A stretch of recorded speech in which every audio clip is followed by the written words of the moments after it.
Welcome back to Sam's Fiction Hub. This is Season 2, Episode 11, The Breath Doesn't Forget. We begin the final arc of the Breath Between Worlds trilogy. This is The Signal Remains, a quiet reckoning after the storm.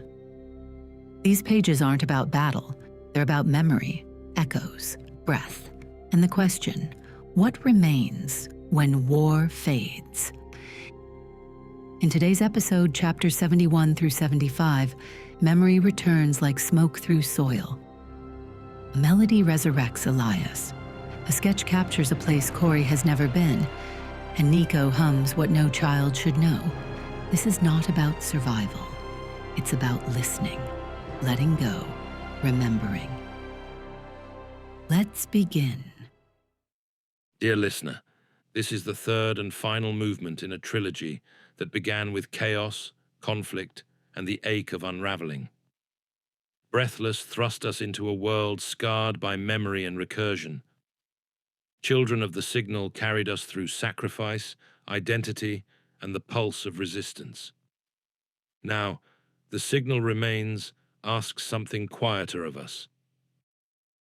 This is not a war story. There are no battles to win, no clear villains to overcome. What unfolds here is something different, more intimate, more uncertain. A story where memory becomes the terrain, and the deepest confrontations take place not between enemies, but within breath, silence, and the decision to listen. In these moments, you'll hear reflection rather than retaliation. You'll walk with characters who are learning not just how to survive, but how to remember without being broken by the weight of what was lost. The Signal, once a mystery to decode, becomes a presence to meet with open hands. This volume may feel less explosive, but its tremors are no less profound. If you've come this far, I invite you to listen slowly. Let the echoes settle. Let the questions linger. And above all, allow the quiet to speak. Because sometimes the most powerful thing we can do isn't to fight louder, it's to remember together. Virgil Brooks.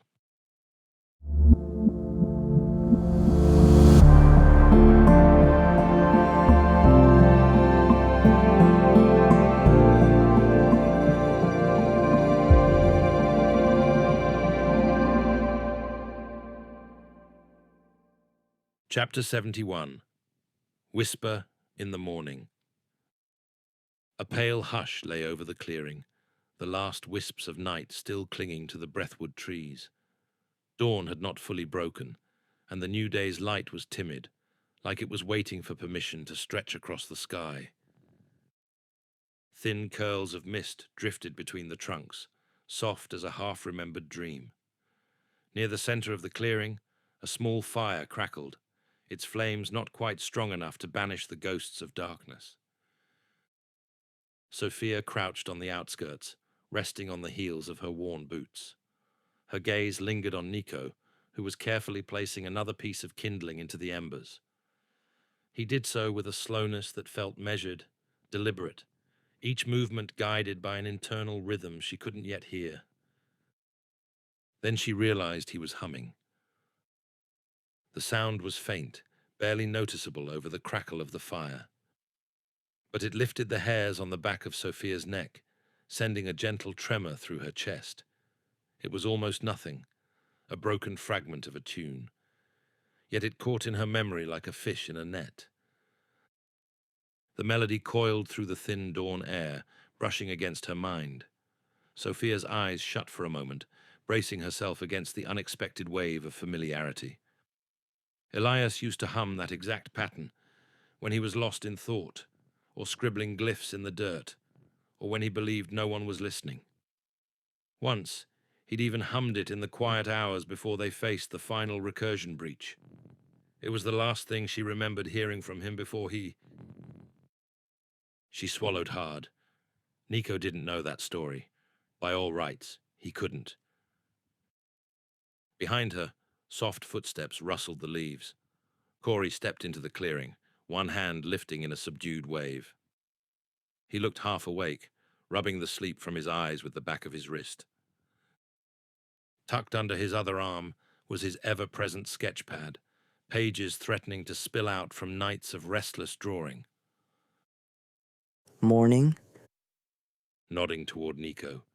He said something earlier, something strange. Sophia tore her gaze from the boy at the fire. Tell me. Cory opened his sketchpad, flipping past pages brimming with half-formed glyphs and images that seemed plucked from some shared dream. He frowned, landing on a blank sheet where he'd scrawled a single line. The breath doesn't forget. It waits. He looked right at me and said that. Cory explained. When I asked if he remembered any of the old songs, his eyes kind of cleared over, like he wasn't completely here. Sophia turned back to Nico. His posture was relaxed, his hands carefully arranging the kindling in a tidy pyramid. The child appeared unaware of the tension building in the hush that surrounded him. She stepped forward, descending into a crouch at his side, the way Elias once did for frightened souls. Nico, She said, voice hushed as the stirring wind. can you say that again? He looked up.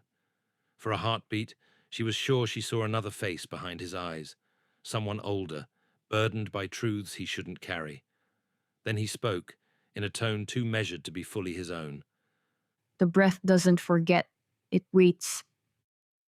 His words echoed like distant thunder in Sophia's mind. Same phrasing, same cadence, word for word. Elias. A sudden crack of the fire startled them. Sparks danced upward, as though something unseen had leaned in close to listen. The flames brightened momentarily, and Sophia drew in a trembling breath. Nico blinked, tilting his head. Whatever presence had spoken through him seemed to recede, leaving behind a boy who only wanted to feed the embers and chase away the morning chill. He set down another twig, unaware of the weight he'd unleashed. Cory exhaled sharply, shifting his hold on the sketchpad. His eyes met Sophia's. They shared an unspoken dread, a memory that threatened to return in full. The signal, Elias's memory, recursion, all of it. Sophia inhaled, trying to calm the rapid drumming in her chest. She dared hope that the signal's hold had broken when Elias gave his life, when he scattered the final recursion patterns in that last stand. But the signal hadn't vanished. It had simply waited. Sophie? Cory's voice was gentle, a reminder that she wasn't alone in this moment. She forced a small nod. I'm okay. She lied, or perhaps she wished it so. It's hearing him again. Cory's expression softened. Yeah. He flipped to a fresh page in his sketchbook, the pencil already in his hand. She knew he'd start drawing whatever fleeting vision or echo had sparked in his mind. That was Cory's way. Document first, interpret later. The boy at the fire set the last piece of kindling in place. He paused, brushed his palms against his trousers, then looked up at Sophia with wide, earnest eyes. Is something wrong? She swallowed down the tangle of emotions threatening to choke her, No, managing a small smile. we're just remembering. Nico smiled back, a little uncertain. Then he went back to humming, but the tune faltered, drifting into something else, a nameless lullaby that drifted on the warming air.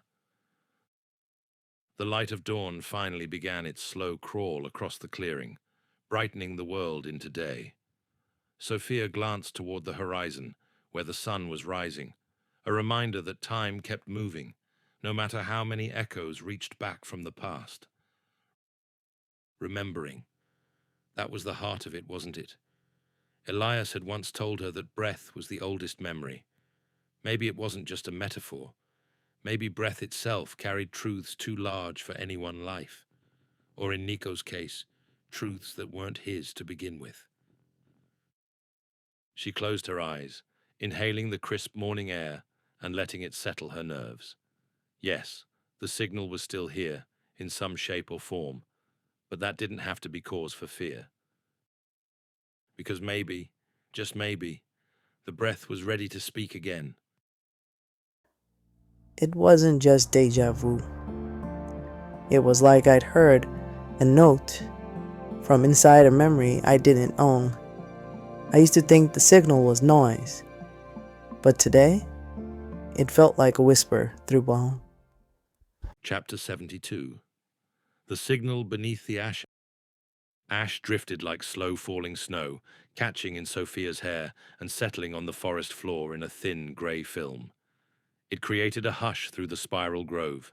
No birdsong, no stirring wind, only the soft crackle of cinders that refused to go cold.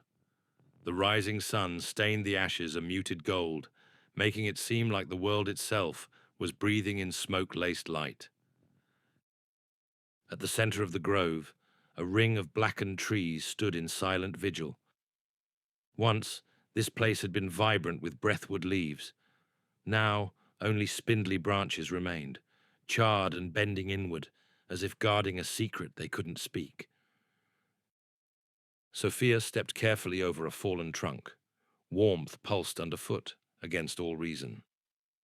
The ash should have cooled days ago, but her boot soles picked up waves of heat, like the ground itself still harbored embers of an unseen fire.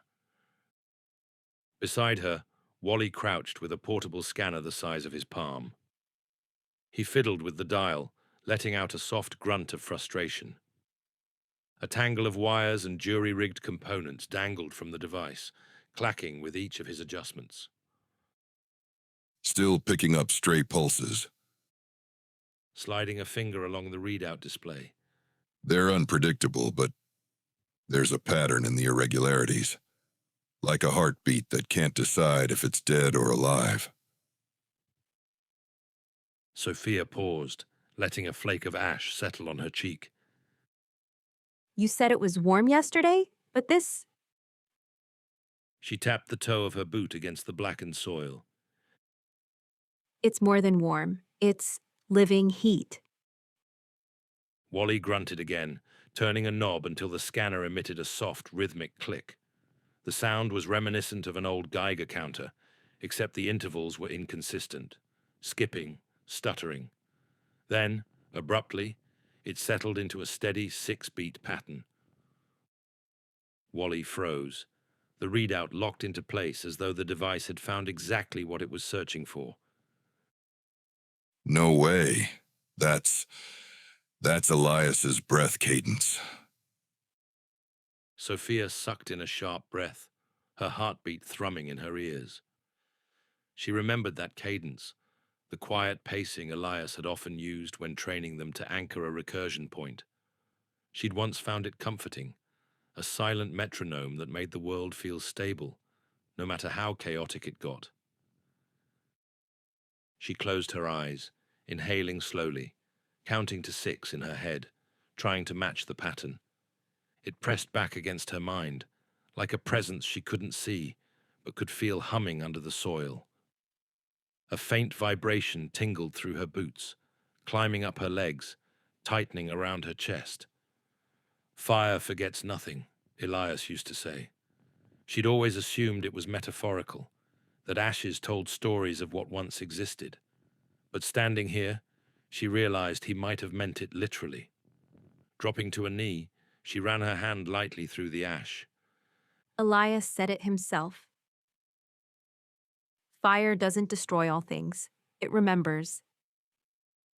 She exhaled in time with the scanner's beat, letting her breath sink into the rhythm. For a fleeting moment, the pulses blended. Her lungs, the device, and the forest's hidden warmth all synced in a single, perfect alignment. The hush in the air felt charged with potential, like a hush before thunder. A wave of longing raced through her, a sudden urge to see him again, to have Elias step out from behind one of these scorched trunks with his old wry smile. but the moment shattered. The scanner beeped sharply, and the resonance collapsed into static. Sophia recoiled, a bit of ash flying from her hands. She opened her eyes, blinking away the sting. Wally studied the readout with grim concentration. We lost it. A second of clarity then. Gone. Not gone. Just hidden again. They walked deeper into the spiral grove, following a faint path worn into the ashen ground. Wally swept the scanner from side to side, searching for another flicker of that familiar pulse. The faint sizzle in the air receded, replaced by a whispering hush as the wind stirred the ashes into tiny dust devils. Then Sophia saw it, ahead of them, etched into the trunk of a half-burned breathwood tree. Curved lines crossed by a single beam, forming the shape of a glyph she recognized all too well. Anchor light. It was identical to the symbol Elias used to sketch in the margins of his old diaries, signifying hope or a path back from darkness. Wally came up behind her, brandishing the scanner near the glyph. I'm reading a memory weave. This isn't raw recursion. It's more like a purposeful tapestry. Someone stitched a memory fragment into living systems. On purpose. Sophia's hand drifted to the bark, her fingertips hovering over the lines. Even scorched, she could feel a soft hum against her skin. Elias's presence, or something shaped by it. Her voice dropped to a whisper. This wasn't an echo. It was a seed. Sophia looked at Wally, her mind racing back to Nico and the hush in his voice when he echoed Elias's words. They were finding traces of Elias's breath pattern in ash, signals in burnt bark, humming in dawn light, like the world had chosen not to bury him, but to grow him into something new. A breeze parted the ashes overhead, letting a beam of sunlight filter through the trees. The glyph glowed faintly in its path, turning from black to a subtle silver hue, as if reflecting the day's fresh warmth. Sophia let her hand settle on the trunk, the old bark crumbling under her touch. For a second, she could almost sense him, the calm solidity Elias projected, the reassurance he'd always offered. And a part of her heart clenched with quiet awe. Whatever this was, echo, memory, or something in between, it had taken root here, shaped the ash, and lingered in the breath of the forest. Elias's seed. She exhaled, letting the gentle wind carry away her tension. Something told her this was only the beginning, that these seeds might be scattered across more than these burned groves. Fire forgets nothing, Elias's voice echoed in her thoughts once more, quiet and certain. And somewhere in the hush of the trees, she swore she heard the faintest breath of a reply. The signal's not gone. It's quieter, more selective. I've tracked signals before, but this is recursion, acting like it has a soul. And Elias, his breath pattern isn't echoing. It's guiding. You're listening to Sam's Fiction Hub, Season 2, Episode 11, The Breath Doesn't Forget. If you've been walking with Sophia, Cory, Nico, and the others since Breathless, you know by now the signal has never really left. These echoes you hear, they aren't just theirs anymore. They're yours too. Stay with us through the next chapter as the signal begins to speak louder. Subscribe, share, and let the breath settle before we move on. Chapter 73. Cory's Sketchbook. Cory sat in a quiet corner of the Hearth's outer courtyard, body hunched protectively over the sketchbook resting on his knees.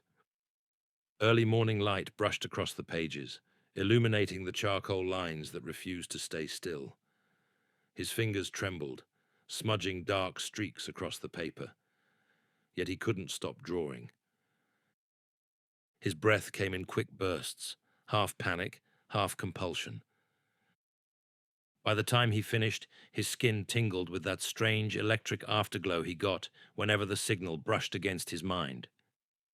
He stared down at the newly formed image, heart pounding, an underground ruin, bleak and decaying. At the center lay a half-buried console with a shattered screen. Strange symbols clung to its edges, foreign and archaic. Even the corners of the page felt warped, as if the drawing itself was too heavy for ordinary paper. He let the sketchbook fall closed, pressing the side of his fist against his mouth to steady himself.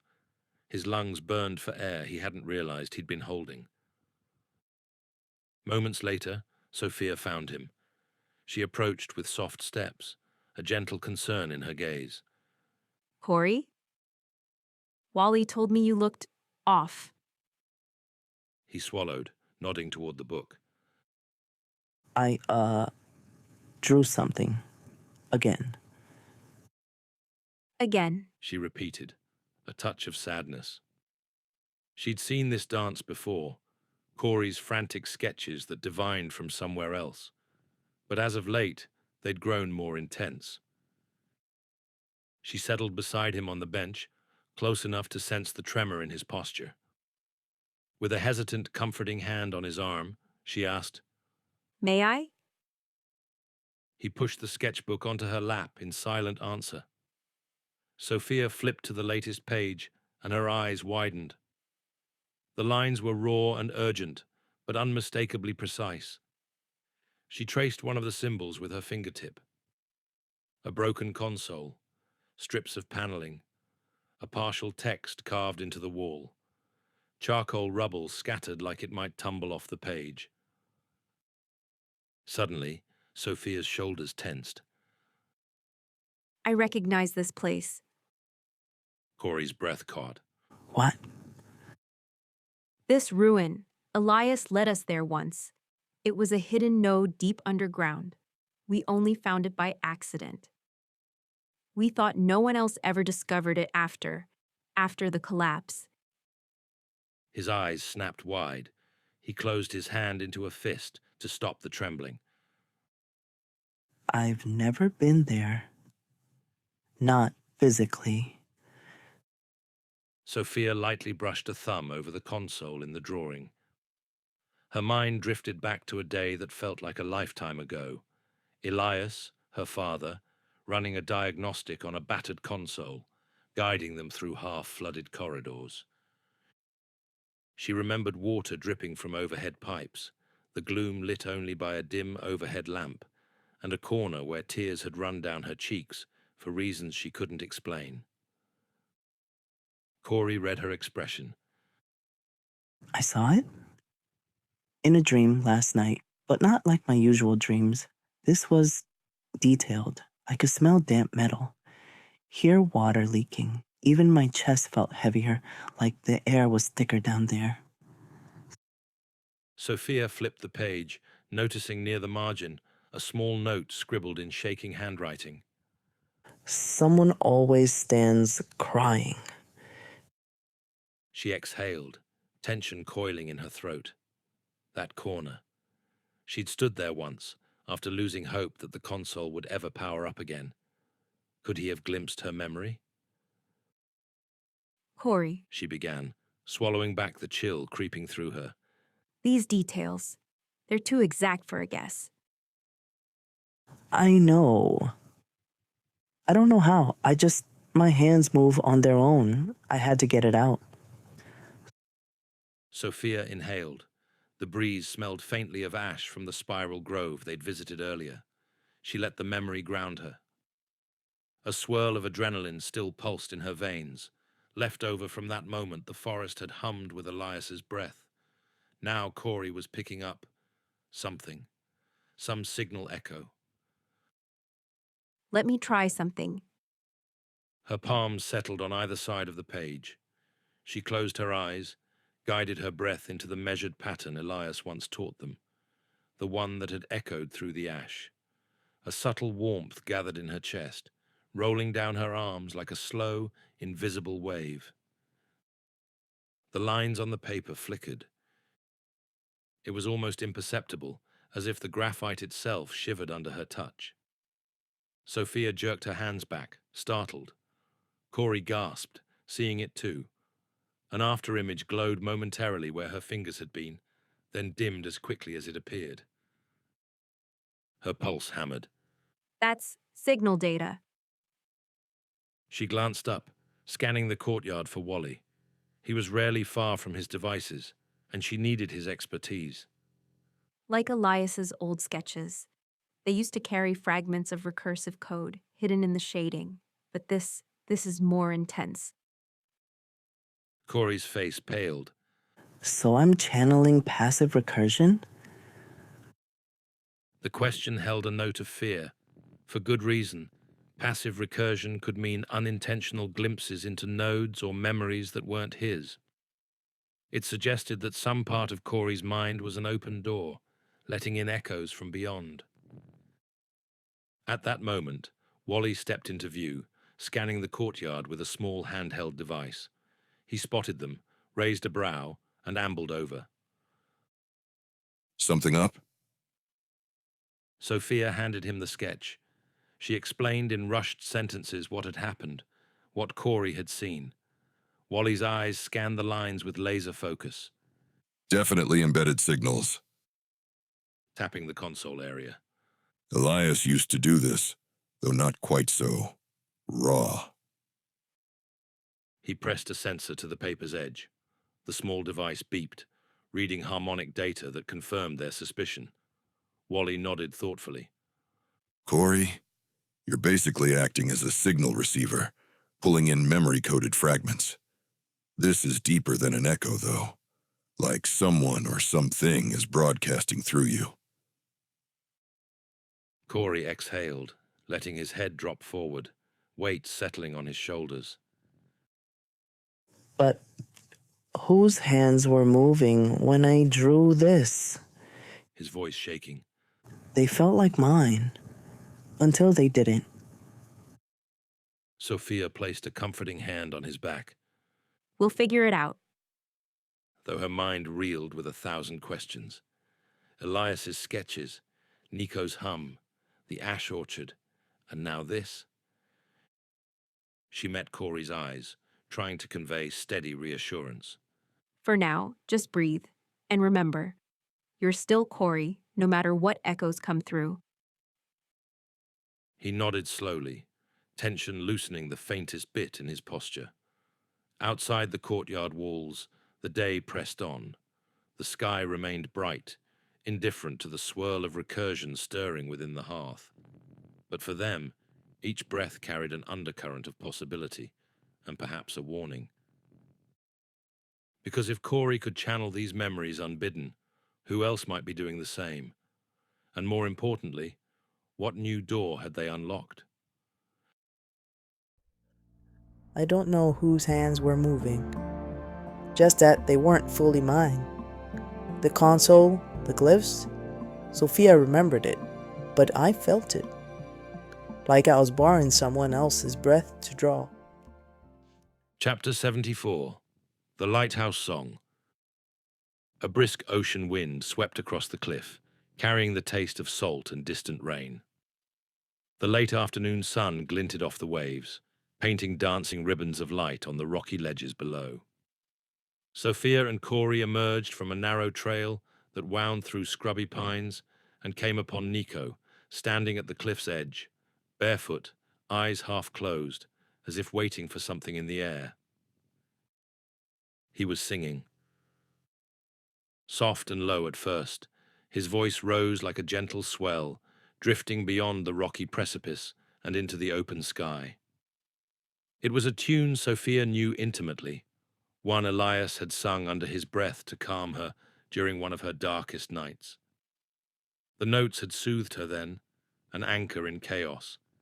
Hearing them now, on the lips of a child who shouldn't know them, sent a chill along her spine. Without prompting, 3 other children from the hearth gathered around him, each drawn by the melody. One after another, they began to hum in perfect harmony. Tone, pitch, and tempo fell into place with eerie precision, as though each child had practiced for years. But Sophia recognized that distant, half-dreamy look in their eyes. They weren't performing. They were channeling something larger, older. Cory fumbled for his sketchbook, rummaging through pages until an uncontrollable urge overtook him. His pencil danced across paper in frantic strokes, forming lines before he realized what he was drawing. When he looked down, a shudder rocked him. A spiraled lighthouse, windows aflame, perched on a ragged coast. Its shape tugged at a memory deep in his mind, something about Elias's dreams from the dark nights after the first recursion collapse. He had once described a burning lighthouse in those moments of half-sleep. Now, the image had taken form under Cory's trembling hand. Behind them, Wally arrived with a portable recorder whirring in his grip. He aimed the device at Nico and the humming children, capturing the layered voices. After a moment's tinkering, he overlaid it with an old audio file of Elias, humming the exact same tune. The waveforms on his display lined up seamlessly. Even the subtle stress in each note matched, like 2 recordings of the same person taken decades apart. Sophia tore her gaze from the recorder, unsettled by the near-perfect resonance. She stepped toward Nico, words poised on her tongue. Nico. She began, reaching out. But the moment she spoke, he lifted his gaze, locking eyes with hers. There was no warmth in them now, just an unfamiliar calm that felt ancient. The lighthouse. In a voice too measured to be his own. The lighthouse remembers where you lost yourself. Her hand froze mid-air. She felt a surge of recognition, a prickle of fear. This was no child speaking. This was a living echo, a memory loop, or perhaps something more. The hush in the children's shared chorus heightened, and the wind battered at the cliffs. For an instant, Nico wasn't Nico at all. Sophia saw a flicker in his eyes, a reflection of Elias's unwavering gaze, the unwavering sense of purpose he had carried when the world was crumbling. She staggered back, heart pounding. In that moment, she no longer saw a barefoot boy, but a living memory, stitched in breath and song, tied to a dream of a burning lighthouse and a tune that belonged to a man long gone. The ocean crashed below, the children hummed behind him, and the sky held its breath, as if acknowledging that Elias's voice was singing still. I synced the kid's voice against Elias's old field recordings. It's not mimicry, it's overlap. As if the recursion isn't broadcasting anymore, it's embodying. Chapter 75. Fractured Harmonies. Morning light bathed the open courtyard of the hearth, illuminating rows of children practicing breath exercises under Sophia's guidance. She stood near the front, demonstrating a measured inhale-exhale pattern. Each child mirrored her movements with an almost hypnotic unity, their small chests rising and falling in time. They were halfway through a cycle when it happened. A sudden hush fell among the group. One by one, children stopped mid-breath, as though the air had crystallized in their lungs. Their eyes grew distant, each gaze focusing on a point somewhere behind Sophia's instructions. The quiet was so profound, it made the birdsong beyond the walls sound unnatural. Then the first child, a girl named Aria, let out a faint gasping cadence, repeating a strange breath hold that no one recognized. Another child followed, and then another, until the entire session dissolved into a dissonant cluster of staccato inhales and ragged exhales. It was as if some unknown conductor had hijacked their rhythms, forcing them into a pattern neither learned nor safe. Sophia's chest constricted. This wasn't in any lesson plan. She opened her mouth to speak, but before she could calm them, A sharp voice cut through the courtyard like a whip. What in the world is happening here? Marin stormed in from the south gate, eyes blazing with accusation. She took in the children's strange breathing, the rising panic in their wide eyes. Sophia, how could you let it get this far? The mention of her name froze Sophia's tongue. She tried to step forward. Marin, Marin pointed an accusing finger. Don't you see? This is exactly what happens when you tamper with recursion without restraint. Her gaze swept over the quivering children, then landed on Nico, who stood at the far edge of the courtyard. You've introduced something unstable through that boy, and now it's infecting them like a disease. A flare of anger and guilt mixed in Sophia's chest. She knew Nico was linked to Elias's echo, but she had never intended to bring harm. That's not fair. We're just... Before she could finish, Nico clutched his ears and let out a hollow moan. He began humming Elias's melody again, but this time it came out broken, erratic, like static trying to form a tune. He sagged to one knee, eyes squeezed shut, as though resisting an onslaught from inside his own head. Cory rushed toward him. Nico? He placed a hand on the boy's shoulder. Hey, breathe with me, okay? But Nico's eyes shot open, and for a moment they looked older, lost in some internal war. He locked onto Cory with a stare that felt too large for his small body. In a voice layered with something that was not entirely his own, he whispered, You were supposed to be the one who fell. Cory reeled as though struck. He let go of Nico's shoulder, confusion painting his features. What? Across the courtyard, Marin's anger shifted to a stunned disbelief. Even Sophia felt her heart lurch, uncomprehending. The children were still locked in that unsettling breath-hold cadence, while Nico's half-hummed tune fractured into a dozen inconsistent notes. The tension snapped when Wally arrived with a portable scanner in hand.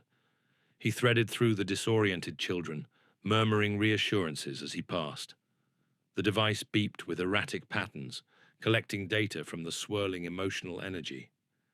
He positioned himself near the center of the courtyard, tapping with abandon on the scanner's small screen.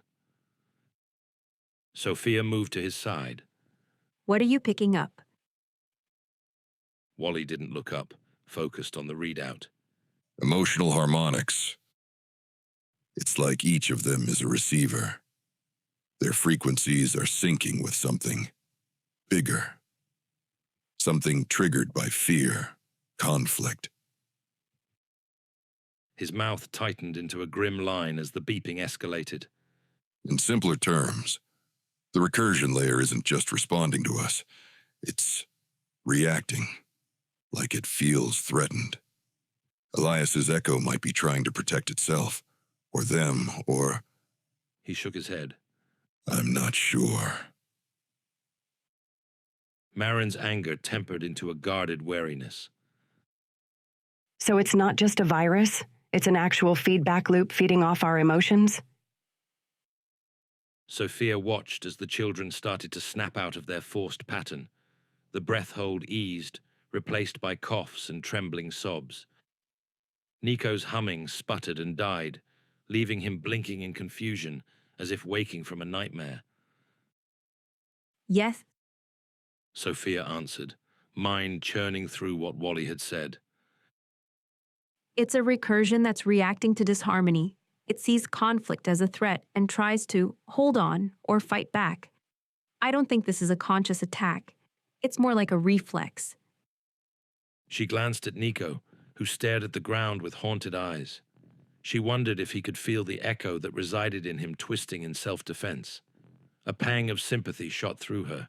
He was just a child, entwined in something far larger than he understood. Marin folded her arms, face tight. This is exactly why we need caution, Sophia. You think you can handle the echo, but it's out of your control. Yet there was less venom in her words now, more a tired resignation. Sophia met Marin's gaze, too weary for another confrontation. I never claimed to control it, but we can't run from it either. That only seems to make it worse. Cory stepped away from Nico, voice low and shaken. He said I was supposed to be the one who fell. I don't. He swallowed hard. I don't even know what that means. Wally looked up from his scanner. We might find out soon enough if these harmonics escalate. He pocketed the device and surveyed the courtyard, concern etched in every line of his face. We'd better come up with a plan before the next outburst. Sophia nodded, though she had no idea what that plan might be. In the silence, she thought again of Elias's echo drifting through recursion, weaving itself into children's voices, Cory's sketches, Nico's broken hum. It was protective, or defensive, or maybe both. Whatever it was dormant no more, and it didn't appreciate conflict. She couldn't shake the unsettling feeling that from this point on, every breath taken at the hearth would be watched, if not by Elias's echo, then by the living recursion that felt to be waking up all around them. He said I was supposed to follow. I've never been more scared of a child's voice, or my own memories. In silence, something ancient stirs. This was not just remembrance, it was awakening. Join us next time for episode 12, Dreams That Aren't Yours, as Elias's legacy deepens and the signal finds new voices, even in the quietest corners. Until then, the signal remains, and so do we.